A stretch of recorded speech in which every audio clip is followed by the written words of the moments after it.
Thank you, Mr. Speaker, and thank you.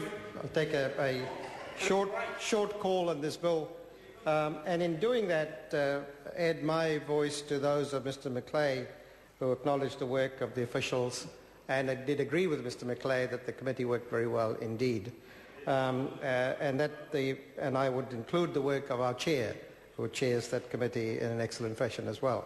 But I wanted to add my congratulations to one other member, Mr. Speaker, and this was to Moana Maki.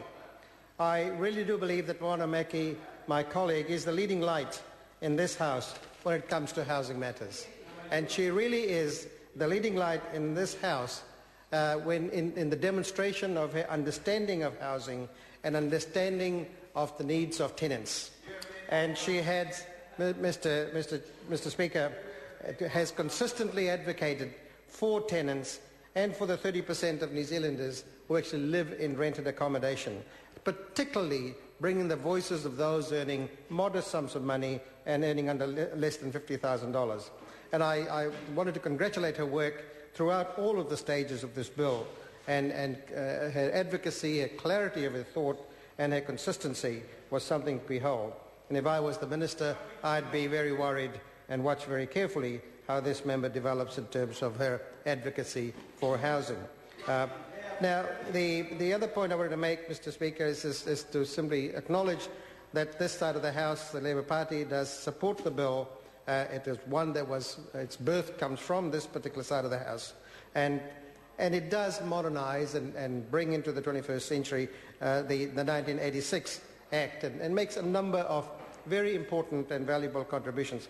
However, Mr. Speaker, there is really a missed opportunity here that I wanted to comment on. I don't think the bill achieves its third aim, to clarify and appropriately balance tenant and landlord's rights. When I spoke in the first reading of this bill, I did say that I would be looking to see throughout the various stages of the bill how the competing needs and interests of the landlord and investor is married up with the needs and abilities of the tenant to pay.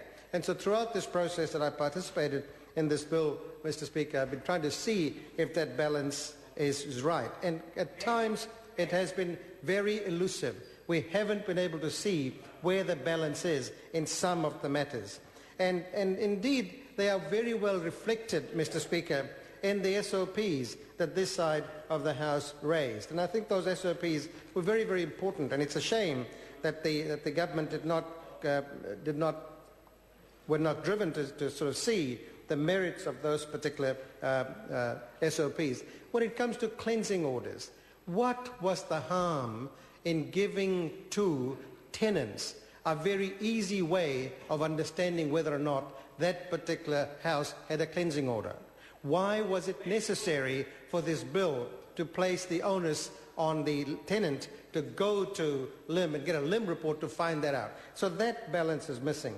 The key money is imbalanced as well. Why is it that the other side does not propose an amendment charging a purchaser for a house to pay the land agent's fees, and yet for tenants we have a very different set of requirements? That's not balanced as well. When it comes to the increasing of the limits where before a tenant can take a case and be represented rather in the tribunal.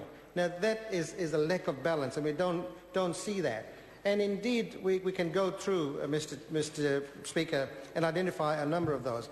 But there is one particular matter I wanted to put before this House, which hasn't been debated to any extent, but which does come from, I've got a minute, comes from those who are living in boarding houses. Now there is an authority for boarding house tenants to actually evict people at 24 hours notices. Many of those are mental health patients, and I hope that regulations will be developed to ask landlords of boarding houses to make services available to ensure that those who have mental health needs have their needs met and pointed to the right direction, so that they are able to, Mr. Speaker, not to receive the services they require and that might simply mean having available where to refer those people to before somebody is evicted from a boarding house. These are largely, many of them are mental health patients with needs, and those regulations need to be looked. Thank you, Mr. Speaker. Interrupt the member, but it's gone 10 o'clock. House stands adjourned until 2 p.m. Good members, good night. Nā reira, tēnā koutou, Paul Mario. Paul Mario.